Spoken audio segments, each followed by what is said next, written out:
فمتى ستكتحل العيون ببعضها، ومتى سأبقى في الجنان أضمك. والله لا أدري أكتب دمعتي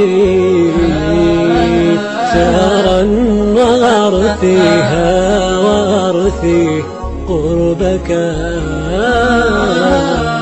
تركتني أمضيت دون خليلة، ما خفت يقتلها الفراق بعيدك. ما أرجعتك بل برائد دموعها، مثل الحمام يلوح